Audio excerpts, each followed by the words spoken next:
नमस्कार। Chief justice Shri N V. Ramana ji, justice U Lalit ji, कानून मंत्री Shri Kiren Rijiju ji, justice D Y. Chandrachud ji, attorney general Shri K Venugopal ji, supreme court bar association के अध्यक्ष श्रीमान विकास सिंह जी और देश के न्याय व्यवस्था से जुड़े देवियों और सज्जनों, आज सुबह मैं विधायिका और कार्यपालिका के साथियों के साथ था और अब न्यायपालिका से जुड़े आप सभी विद्वानों के बीच में हूं। हम सभी की अलग अलग भूमिकाएं, अलग अलग जिम्मेदारियां और काम करने के तरीके भी अलग अलग हो सकते हैं, लेकिन हमारी आस्था, हमारी प्रेरणा, हमारी ऊर्जा का स्रोत एक ही है, हमारा संविधान। मुझे खुशी है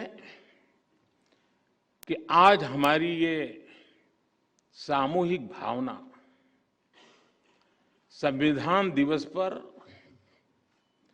इस आयोजन के रूप में व्यक्त हो रही है। हमारे संवैधानिक संकल्पों को मजबूत कर रही है। इस कार्य से जुड़े सभी लोग अभिनंदन के अधिकारी हैं। माननीय, आजादी के लिए जीने मरने वाले लोगों ने जो सपने देखे थे, उन सपनों के प्रकाश में और हजारों साल की भारत की महान परंपरा को संजोए हुए हमारे संविधान निर्माताओं ने हमें संविधान दिया। सैकड़ों वर्षों की गुलामी ने भारत को अनेक मुसीबतों में झोंक दिया था। किसी युग में सोने की चिड़िया कहा जाने वाला भारत गरीबी, भूखमरी, बीमारी से जूझ रहा था। इस पृष्ठभूमि में देश को आगे बढ़ाने में संविधान हमेशा हमारी मदद करता रहा है। लेकिन आज दुनिया के अन्य देशों की तुलना में देखें तो जो देश भारत के करीब करीब साथ ही आजाद हुए, वो आज हमसे काफी आगे है।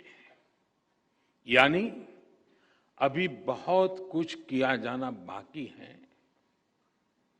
हमें मिलकर लक्ष्य तक पहुंचना है। हम सभी जानते हैं हमारे संविधान में इंक्लूजन पर कितना जोर दिया गया है, लेकिन ये भी सच्चाई रही है कि आजादी के इतने दशकों के बाद भी बड़ी संख्या में देश के लोग एक्सक्लूजन को भोगने के लिए मजबूर रहे हैं। वो करोड़ों लोग जिनके घरों में शौचालय तक नहीं था, वो करोड़ों लोग जो बिजली के अभाव में अंधेरे में अपनी जिंदगी बिता रहे थे, वो करोड़ों लोग जीवन का सबसे बड़ा संघर्ष घर के लिए थोड़ा सा पानी जुटाना था। उनकी तकलीफ, उनका दर्द समझकर उनका जीवन आसान बनाने के लिए खुद को खपा देना मैं संविधान का असली सम्मान मानता हूं। और इसलिए आज मुझे संतोष है कि देश में संविधान की इस मूल भावना के अनुरूप एक्सक्लूजन को इंक्लूजन में बदलने का भगीरथ अभियान तेजी से चल रहा है। और इसका जो सबसे बड़ा लाभ क्या हुआ है, ये भी हमें समझना होगा। जिन 2 करोड़ से अधिक गरीबों को आज अपना पक्का घर मिला है, जिन 8 करोड़ से अधिक गरीब परिवारों को उज्ज्वला योजना के तहत मुफ्त गैस कनेक्शन मिला है, जिन 50 करोड़ से अधिक गरीबों को बड़े से बड़े अस्पताल में 5 लाख रुपए तक का मुफ्त इलाज सुनिश्चित हुआ है, जिन करोड़ों गरीबों की पहली बार बीमा और पेंशन जैसी बुनियादी सुविधाएं मिली है, उन गरीबों के जीवन की बहुत बड़ी चिंता कम हुई है। ये योजनाएं उनके लिए बड़ा संबल बनी है। इसी कोरोना काल में पिछले कई महीनों से 80 करोड़ से अधिक लोगों को मुफ्त अनाज सुनिश्चित किया जा रहा है। प्रधानमंत्री गरीब कल्याण अन्न योजना पर सरकार 2,60,000 करोड़ रुपए से अधिक खर्च करके गरीबों को मुफ्त अनाज दे रही है। अभी कल ही हमने इस योजना को अगले वर्ष मार्च महीने तक के लिए बढ़ा दिया है। हमारे जो डायरेक्टिव प्रिंसिपल्स हैं वो कहते हैं citizens, man and women equally have the right to an adequate means of livelihood. वो इसी भावना का ही तो प्रतिबिंब है। आप सभी ये मानेंगे कि जब देश का सामान्य मानवी, देश का गरीब विकास की मुख्य धारा से जुड़ता है, जब उसे इक्वलिटी और इक्वल अपॉर्चुनिटी मिलती है, तो उसकी दुनिया पूरी तरह बदल जाती है। जब रेहड़ी, ठेले, पटरी वाले भी बैंक क्रेडिट की व्यवस्था से जुड़ता है, तो उसको राष्ट्र निर्माण में भागीदारी का एहसास होता है। जब दिव्यांगों को उनको ध्यान में रखते हुए पब्लिक प्लेसेस, पब्लिक ट्रांसपोर्ट और दूसरी सुविधाओं का निर्माण होता है, जब उन्हें आजादी के 70 साल बाद पहली बार कॉमन साइन लैंग्वेज मिलती है, तो उनमें आत्मविश्वास जगता है। जब ट्रांसजेंडर को कानूनी संरक्षण मिलता है, ट्रांसजेंडर को पद्म पुरस्कार मिलते हैं, तो उनकी भी समाज पर, संविधान पर आस्था और मजबूत होती है। जब 3 तलाक जैसी कुरीति के विरुद्ध कड़ा कानून बनता है, तो उन बहन बेटियों का संविधान पर भरोसा और सशक्त होता है, जो हर तरह से नाउम्मीद हो चुकी थी। महानुभाव, सबका साथ, सबका विकास, सबका विश्वास, सबका प्रयास, ये संविधान की भावना का सबसे सशक्त प्रकटीकरण है। संविधान के लिए समर्पित सरकार विकास में भेद नहीं करती, और ये हमने करके दिखाया है। आज गरीब से गरीब को भी क्वालिटी इंफ्रास्ट्रक्चर तक वही एक्सेस मिल रहा है जो कभी साधन संपन्न लोगों तक सीमित था। आज लद्दाख, अंडमान और निकोबार, नॉर्थ ईस्ट के विकास, इन सभी क्षेत्रों पर देश का उतना ही फोकस है जितना दिल्ली और मुंबई जैसे मेट्रो शहरों पर है। लेकिन इन सब के बीच मैं एक और बात की तरफ आपका ध्यान दिलाऊंगा। आपने भी जरूर अनुभव किया होगा कि जब सरकार किसी एक वर्ग के लिए, किसी एक छोटे से टुकड़े के लिए कुछ करती है, तो बड़ी उदारवादी कहलाती है। उसकी बड़ी प्रशंसा होती है कि उनके लिए कुछ किया। लेकिन मैं हैरान हूं कभी कभी हम देखते हैं कोई सरकार एक आध राज्य के लिए कुछ कर ले, कुछ राज्य की भलाई का कोई काम कर दे तो भी वाहवाही हो जाती है। लेकिन जब सरकार सबके लिए करती है, हर नागरिक के लिए करती है, हर राज्य के लिए करती है, तो उसे उतना महत्व नहीं दिया जाता जिसका कभी कभी तो उसका जिक्र तक नहीं होता है। सरकार की योजनाओं से कैसे हर वर्ग का, हर राज्य का समान रूप से भला हो रहा है, इस पर उतना ध्यान नहीं दिया जाता है।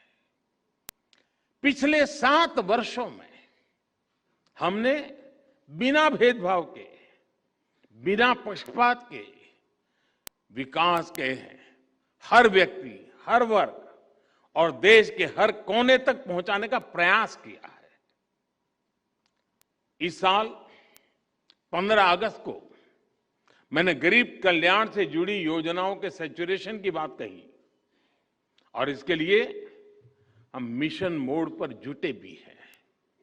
सर्वजन हिताय, सर्वजन सुखाय, इस मंत्र को लेकर के कार्य करने का हमारा प्रयास है। आज इससे देश की तस्वीर कैसे बदली है, ये हमें हाल के national family health survey report में भी दिखाई देता है। इस रिपोर्ट के बहुत से तथ्य इस बात को सिद्ध करते हैं कि जब नेक नियत के साथ काम किया जाए, सही दिशा में आगे बढ़ा जाए और सारी शक्ति जुटाकर लक्ष्य को प्राप्त करने का प्रयास किया जाए तो सुखद परिणाम अवश्य आते हैं। जेंडर इक्वलिटी की बात करें तब पुरुषों की तुलना में बेटियों की संख्या बढ़ रही है। गर्भवती महिलाओं को अस्पताल में डिलीवरी की ज्यादा अवसर उपलब्ध हो रहे हैं। इस वजह से माता मृत्यु दर, शिशु मृत्यु दर पर कम हो रही है। और भी बहुत सारे इंडिकेटर ऐसे हैं जिस पर हम एक देश के रूप में बहुत अच्छा कर रहे हैं। इन सभी इंडिकेटर्स में हर परसेंटेज पॉइंट की बढ़ोतरी सिर्फ एक आंकड़ा भर नहीं है, ये करोड़ों भारतीयों को मिल रहे उनके हक का प्रमाण है। ये बहुत आवश्यक है कि जन कल्याण से जुड़ी योजनाओं का पूरा लाभ लोगों को मिले, इंफ्रास्ट्रक्चर से जुड़ी परियोजनाओं समय पर पूरी हो। किसी भी कारण से हुई अनावश्यक देरी नागरिक को उसके हक से वंचित रखती है। मैं गुजरात का रहने वाला हूं तो मैं सरदार सरोवर डैम का उदाहरण देना चाहता हूं। सरदार वल्लभ भाई पटेल ने मां नर्मदा पर इस तरह के डैम का सपना देखा था। पंडित नेहरू ने इसका शिलान्यास किया था, लेकिन ये परियोजना दशकों तक अपप्रचार में फंसी रही, पर्यावरण के नाम पर चले आंदोलन में फंसी रही, न्यायालय तक इसमें निर्णय लेने में हिचकिचाते रहे।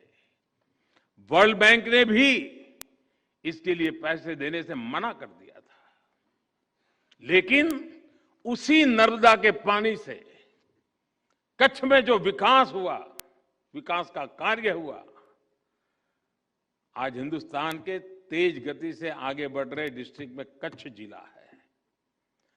कच्छ को इस एक प्रकार के रेगिस्तान जैसा इलाका, तेज गति से विकसित होने वाले क्षेत्रों में उसकी जगह बन गई। कभी रेगिस्तान के रूप में जाने जाने वाला कच्छ, पलायन के लिए पहचान जाने वाला कच्छ, आज एग्रो एक्सपोर्ट की वजह से अपनी पहचान बना रहा है। इससे बड़ा ग्रीन अवार्ड और क्या हो सकता है।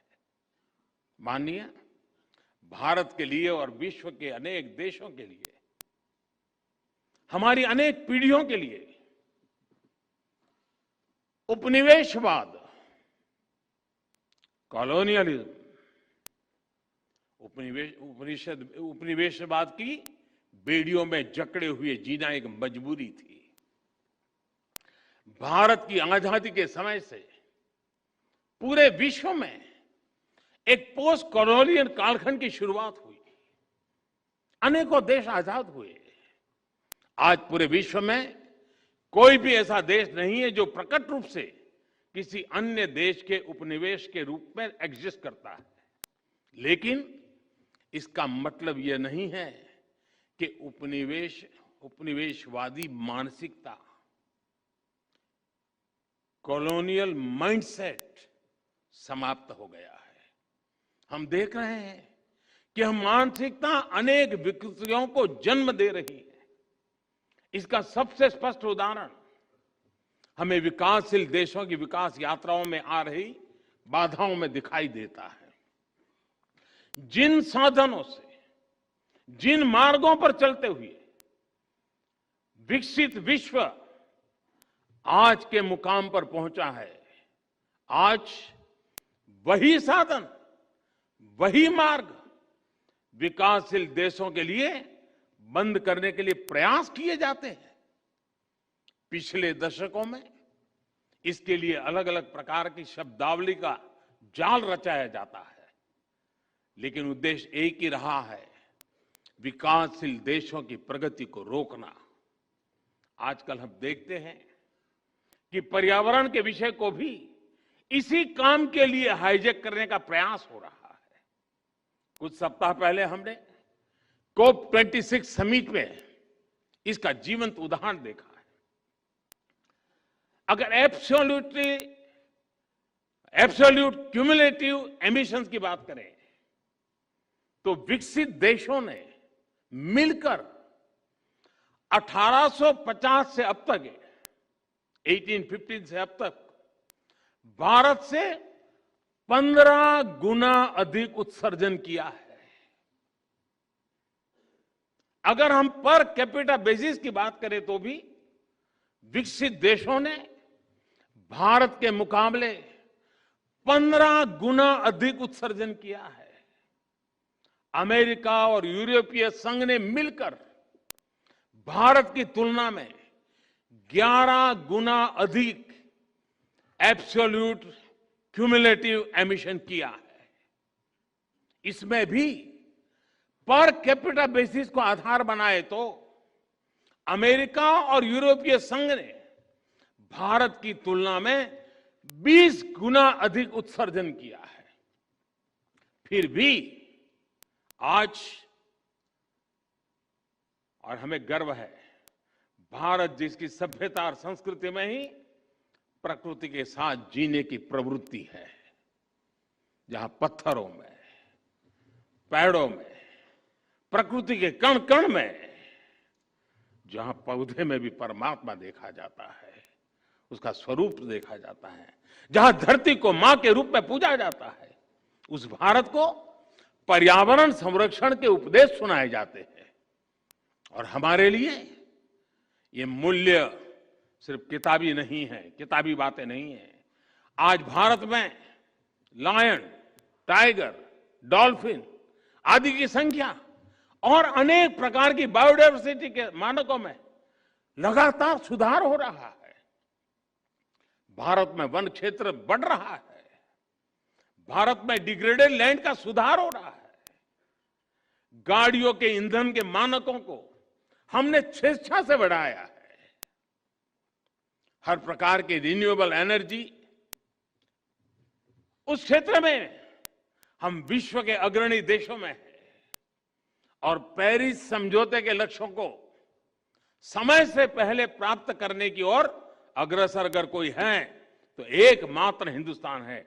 G20 देशों के समूह में अच्छे से अच्छा काम करने वाला कोई देश है, दुनिया ने माना है, वो हिंदुस्तान है।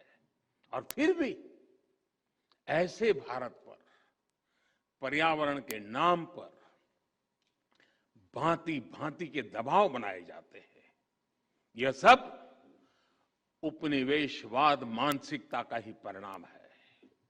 लेकिन दुर्भाग्य यह है कि हमारे देश में भी ऐसी ही मानसिकता के चलते अपने ही देश के विकास में रोड़े अटकाए जाते हैं। कभी फ्रीडम ऑफ एक्सप्रेशन के नाम पर, तो कभी किसी और चीज का सहारा लेकर। हमारे देश की परिस्थितियां हमारे युवाओं की आकांक्षाएं,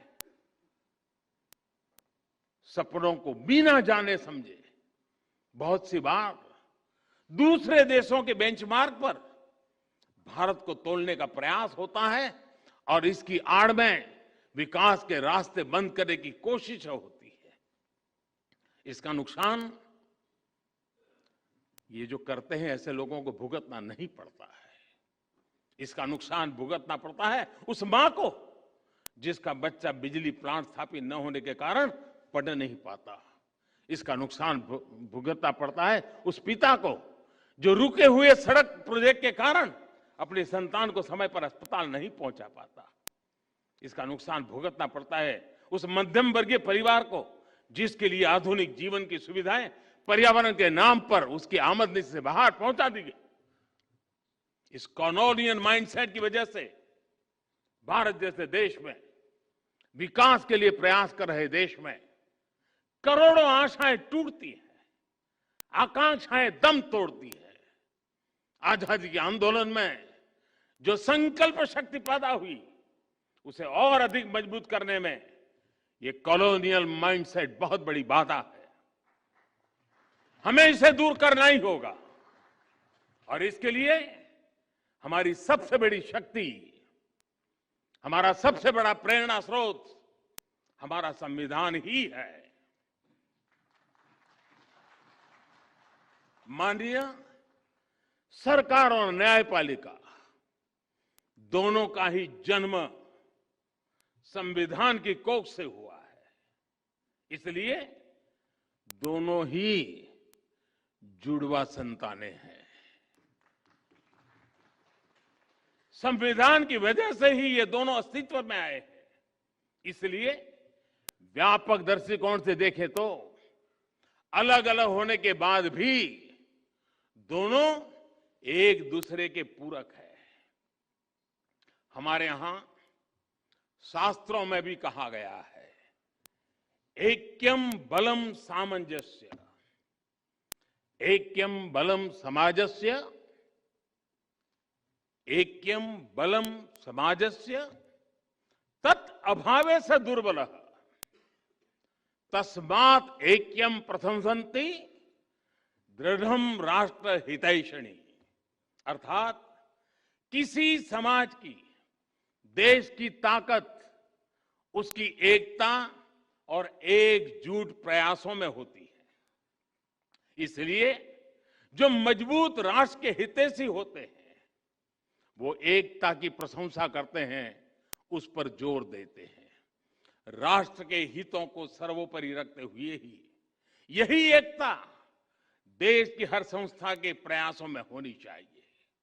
आज जब देश अमृत काल में अपने लिए असाधारण लक्ष्य तय कर रहा है, दशकों पुरानी समस्याओं के समाधान तलाश कर नए भविष्य के लिए संकल्प ले रहा है, तो ये सिद्धि सबके साथ से ही पूरी होगी।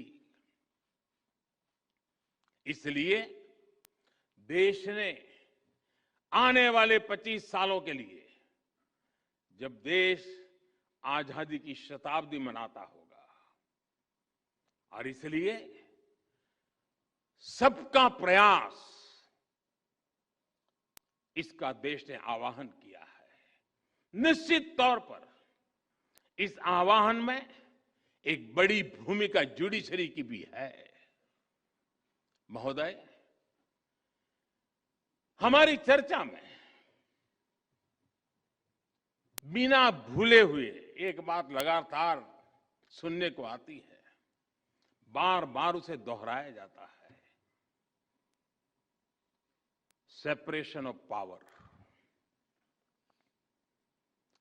सेपरेशन ऑफ पावर की बात न्यायपालिका हो, कार्यपालिका हो या फिर विधायिका, अपने आप में बहुत महत्वपूर्ण रही है। इसके साथ ही आजादी के इस अमृत काल में भारत की आजादी के 100 वर्ष पूरे होने तक ये जो अमृत काल है, ये अमृत कालखंड में संविधान की भावना के अनुरूप कलेक्टिव रिजॉल्व दिखाने की आवश्यकता है। आज देश के सामान्य मानवी के पास जो कुछ है वो उससे ज्यादा का हकदार है। जब हम देश की आजादी की शताब्दी मनाएंगे उस समय का भारत कैसा होगा, इसके लिए हमें आज ही काम करना है। इसलिए देश की उसकी आकांक्षाओं को पूरा करने के लिए कलेक्टिव रिस्पॉन्सिबिलिटी के साथ चलना बहुत जरूरी है। सेपरेशन ऑफ पावर के मजबूत अधिष्ठान पर हमें कलेक्टिव रिस्पॉन्सिबिलिटी का मार्ग निर्धारित करना है, रोड मैप बनाना है, लक्ष्य तय करने हैं और मंजिल तक देश को पहुंचाना है। माननीय, कोरोना काल ने जस्टिस डिलीवरी में टेक्नोलॉजी के इस्तेमाल को लेकर नया भरोसा पैदा किया है। डिजिटल इंडिया के मेगा मिशन में न्यायपालिका की सहभागिता है। 18,000 से ज्यादा कोर्ट्स का कंप्यूटराइज होना, 98% कोर्ट कॉम्प्लेक्स का वाइड एरिया नेटवर्क से जुड़ जाना, रियल टाइम में जुडिशियल डेटा ट्रांसमिशन के लिए नेशनल जुडिशियल डेटा ग्रिड का फंक्शनल होना, ई कोर्ट प्लेटफॉर्म का लाखों लोगों तक पहुंचना, ये बताता है कि आज टेक्नोलॉजी हमारे जस्टिस सिस्टम की कितनी बड़ी ताकत बन चुकी है। और आने वाले समय में हम एक एडवांस जुडिशरी को काम करते हुए देखेंगे। समय परिवर्तनीय है, दुनिया बदलती रहती है, लेकिन ये बदलाव मानवता के लिए इवोल्यूशन का जरिया बने हैं। ऐसा इसलिए क्योंकि मानवता ने इन बदलावों को स्वीकार किया और साथ ही मानवीय मूल्यों को शाश्वत बनाए रखा। न्याय की अवधारणा इन मानवीय मूल्यों का सबसे परिष्कृत विचार है और संविधान न्याय की इस अवधारणा की सबसे परिष्कृत व्यवस्था है। इस व्यवस्था को गतिशील और प्रगतिशील बनाए रखने का दायित्व हम सभी पर है। अपनी इन भूमिकाओं का निर्वाह हम सब पूरी निष्ठा से करेंगे और आजादी के 100 साल से पहले एक नए भारत का सपना पूरा होगा। हम लगातार उन बातों से प्रेरित हैं जिस बात के लिए हम गर्व करते हैं, और वो मंत्र हमारे लिए हैं संगच्छध्वम संवदवदम संवो मनासानि जानताम। हमारे लक्ष्य समान हो, हमारे मन समान हो और हम साथ मिलकर उन लक्ष्यों को प्राप्त करें। इसी भावना के साथ मैं आज संविधान दिवस के इस पवित्र माहौल में आप सबको, देशवासियों को भी अनेक अनेक शुभकामनाएं देते हुए मेरी बात को समाप्त करता हूं। फिर एक बार आप सबको बहुत बहुत बधाई, धन्यवाद।